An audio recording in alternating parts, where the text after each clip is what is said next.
नमस्कार बच्चों, आज हम आपकी पाठ्यपुस्तक का जो पंचम पाठ है, पांचवा पाठ है वृक्षाः, इस पाठ का जो अभ्यास कार्य है, इसके प्रश्नोत्तर जो हैं उन्हें करेंगे। पिछले वीडियो में हमने इस पाठ को पढ़ा था और आज अभ्यास कार्य। तो आइए अभ्यास कार्य प्रारंभ करते हैं। जो इस पाठ का प्रथम प्रश्न है वो है वचनानुसारं रिक्तस्थानानि पूरयत। यानी इसमें जो अकारांत शब्द है उनका एक उदाहरण दिया गया है प्रथमा का, उसके उपरांत फिर पूछा गया है आगे उनके अनुसार ही रूप बनाने के लिए, और रिक्त स्थानों की पूर्ति चाहिए गई है। और इसी प्रकार जो द्वितीय विभक्ति है उसका भी दिया गया है। तो प्रारंभ करते हैं। यथा यानी जैसे, वनम वने वनानि, ये नपुंसकलिंग शब्द है। वनम वने वनानि एक वचन, द्विवचन, बहुवचन।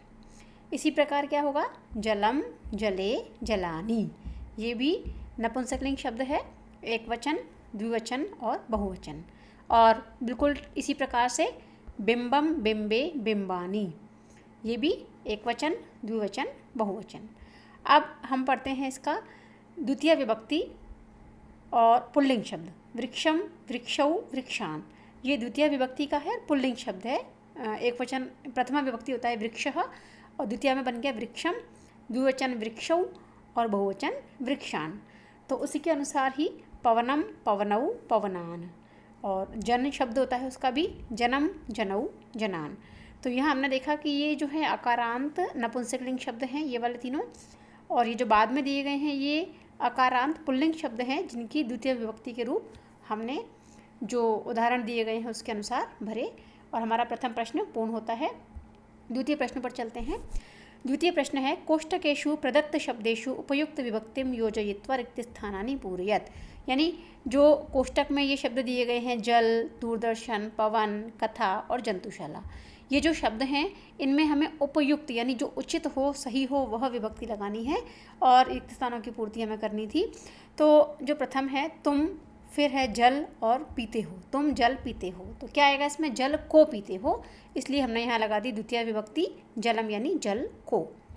दूसरे में था दूरदर्शन, छात्र देखता है, किसको देखता है, दूरदर्शन को। तो यहाँ भी विभक्ति कौन सी आई, द्वितीय एक वचन, दूरदर्शन को।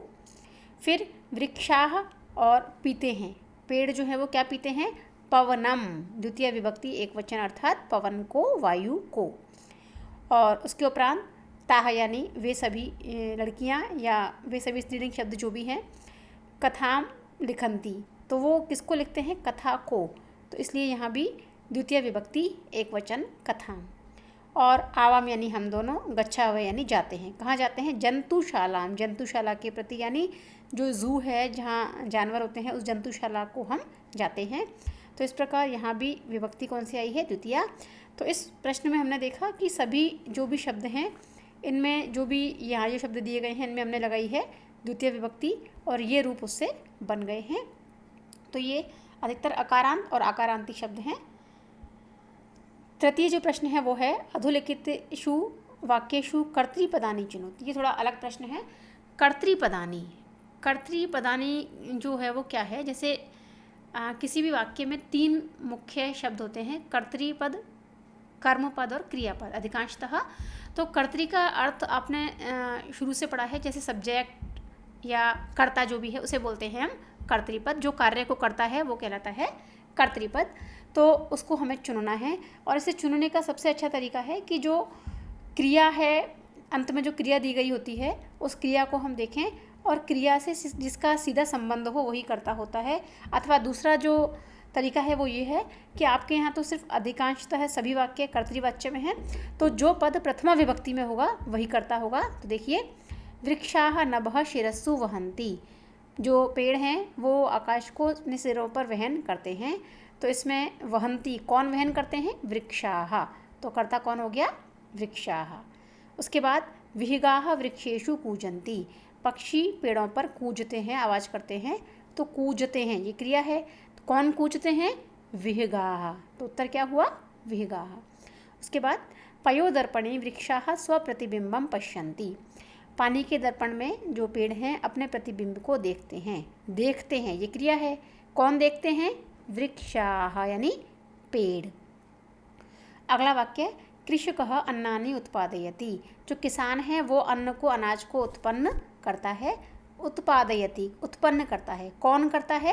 कृषिकः। अतः कर्ता कौन होगा इसका? कृषिकः। और सरोवरे मत्स्याः सन्ति, सन्ति यानी हैं, सरोवर में मछलियाँ हैं। कौन हैं? मत्स्याः यानी मछलियाँ। तो हमने देखा कि जो भी क्रियाएं हैं, हमारी क्रिया का जो भी स्वामी है या क्रिया जिसके अनुसार चल रही है वही क्या होगा? हमारे वाक्य का कर्ता। तो इस प्रकार हमने कर्ता को चुना। अगला जो प्रश्न है, प्रश्नानाम उत्तराणि एक पदेन लिखत, यानी जो भी प्रश्न हमें दिए गए हैं उनके एक पद में, एक शब्द में हमें उत्तर लिखने हैं। तो आइए देखते हैं। वृक्षाः कैः पातालम स्पृशन्ति, जो पेड़ हैं वो किन के द्वारा पाताल को स्पर्श करते हैं। प्रश्नों के उत्तर देते हुए हमेशा आपको एक बात ध्यान रखनी है कि सर्वप्रथम वाक्य में से वो शब्द ढूंढो जो प्रश्नवाचक है। तो इसमें हमें कौन सा प्रश्नवाचक शब्द मिला है? कैः, कई यानी किन के द्वारा। तो ये जो कई शब्द है, ये हम यदि पता लगाते हैं तो पुल्लिंग का तृतीय विभक्ति का बहुवचन है। इसका अर्थ होता है किन के द्वारा। तो हमारा जो मेन फोकस है वो किस पर रहेगा? किन के द्वारा। इस प्रकार का तृतीय बहुवचन में ही उत्तर आना है इसका। तो पादैः यानी अपने पैरों के द्वारा। पेड़ पाताल को किन के द्वारा स्पर्श करते हैं? अपने पैरों के द्वारा या अपनी जड़ों के द्वारा स्पर्श करते हैं। तो जिस लिंग विभक्ति वचन में प्रश्न था उसी में उत्तर।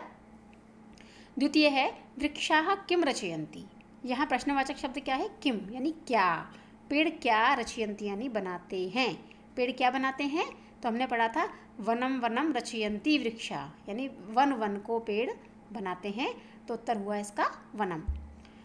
इसका ही अगला प्रश्न है विहगाः कुत्र आसीनाः। विहगा यानी पक्षी, कुत्र यानी कहाँ, आसीना यानी बैठे हुए हैं। तो कुत्र यहाँ प्रश्नवाचक शब्द है। कुत्र यानी कहाँ, तो इसका उत्तर क्या होगा?